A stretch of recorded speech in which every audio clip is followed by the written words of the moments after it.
Right now, wherever you are, I want you to just hold up your dominant hand and take a really close look at it.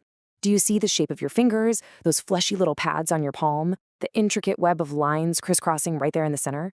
Well, for literally thousands of years, humanity has believed that those specific, unique marks hold the absolute secrets to your personality, your health, and even your future. But here's the real kicker. How does this map in your hand relate to the cosmic map of the stars? It brings up a super provocative question. Which reveals more about your destiny? The stars above or the hands right in front of you? Throughout history, seekers have looked up to the infinite cosmos and down to their own physical bodies for answers. Today, in this explainer, we are diving into the profound connection and the key differences between these two ancient systems, based on traditional Vedic texts and classical practices. So let's get into the core analogy here, because it's absolutely crucial. Think of astrology as your cosmic blueprint. It is fixed. It's a snapshot based on your exact date, time, and place of birth, and it doesn't change. Palmistry, on the other hand, it's a living, breathing map. The lines on your hand can and actually do shift over time based on your present actions, your free will, and your current mindset.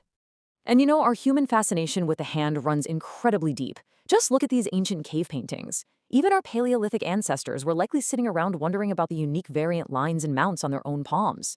Your hand is essentially your primary instrument of action, making it this unwitting witness to your whole self. All right, here's our roadmap for reading that living map today.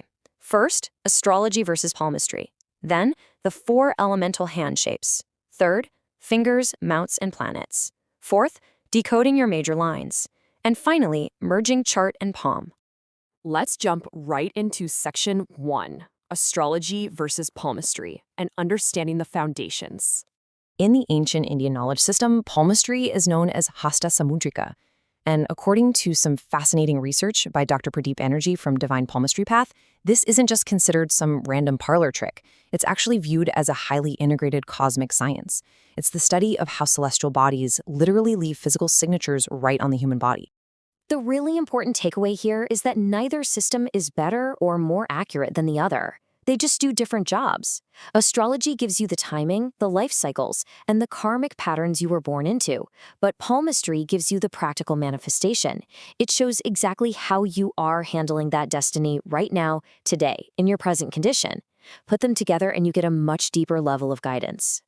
Moving on to section 2, the 4 elemental hand shapes: earth, air, water, and fire. Let's start by looking at the overall proportion of your hand.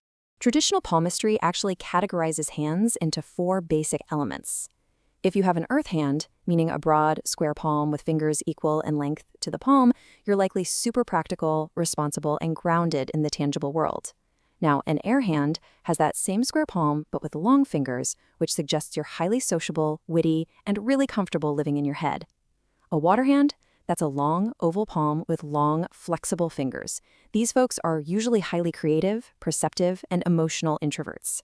And finally, a fire hand features a square or rectangular palm with shorter fingers, pointing to a bold, enthusiastic, and spontaneous extrovert. All right, section 3, fingers, mounts, and planets. We are zooming into the micro view. This image brilliantly shows what a practitioner is actually looking for. We've got a dominant, square hand with very prominent mounts, specifically the Luna, Venus, and upper Mars mounts. In palmistry, a reader looks at this holistic combination of fingers and mounts to gauge things like a person's passion, their intensity, and how their mind and heart work together. Now, in the integrated Vedic system, each finger is basically a lightning rod for a specific planetary energy. Your index finger corresponds to Jupiter. A long one indicates natural authority and ambition. Your middle finger is Saturn, representing duty and structure. Your ring finger is the Sun, or Apollo, tied to creativity and the desire for recognition. And your little finger is Mercury. A long little finger suggests you've got some great natural communication skills and verbal facility. Try this out with me. Cup your hand just slightly. Do you see those raised, fleshy pads at the base of your fingers and thumb? Those are your mounts. A highly developed mount means that specific planetary energy is strong in your life. So a really high Venus mount, that big pad at the base of your thumb, indicates warmth and appreciation for beauty, and a strong predisposition for sensuality. Section 4. Decoding your major lines, the action map. For absolute beginners, you want to locate these 4 major lines crossing the center of your palm. That top horizontal line is your heart line, ruled by Venus. Think of it as your emotional thermometer and romantic style. Right below that is the headline, ruled by Mercury, showing how your brain actually processes information. That curved line swooping around your thumb, that's your lifeline, connected to the sun. And the vertical line running up the center is your fate line, ruled by Saturn, which maps out how external destiny impacts your career and life path. Okay, we need to pause and bust a massive myth right now. A short lifeline absolutely does not mean a short lifespan. Classical palmistry totally rejects this. The lifeline simply indicates your vital energy, what Vedic practitioners call prana shakti. It shows your physical constitution and how intensely you engage with life, not how long you are going to live. Which brings us to Section 5, merging chart and palm for some cosmic integration. As Dr. Pradeep Banerjee from Divine Palmistry Path beautifully explains, the grahas or planets leave their signatures on the hands, creating a readable record of cosmic influence. This is the whole profound philosophy behind astropalmistry. The energies of the cosmos don't just float around us, they manifest directly into our physical form.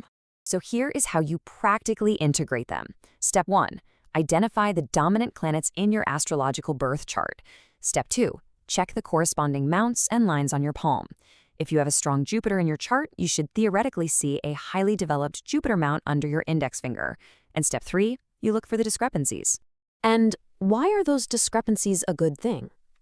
Well, let's say your birth chart shows a very weak Mercury, implying communication struggles.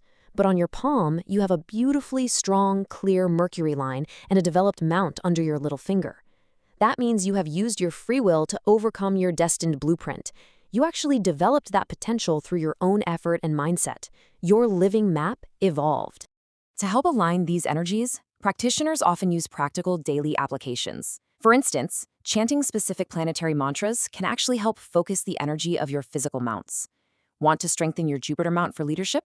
You might chant Om Gurave Namah. For your Venus mount, focusing on love and harmony, you would use Om Shukraya Namah. It's an amazing way to consciously engage with the map you've been given. Which brings us to our final thought today. The ancient texts tell us that your birth chart might be an unchangeable blueprint written in the stars at the exact moment of your birth. But your palm is a living document, actively being written by your choices, your actions, and your beliefs. So, armed with this knowledge of your cosmic blueprint and your living map, what will your hands build next?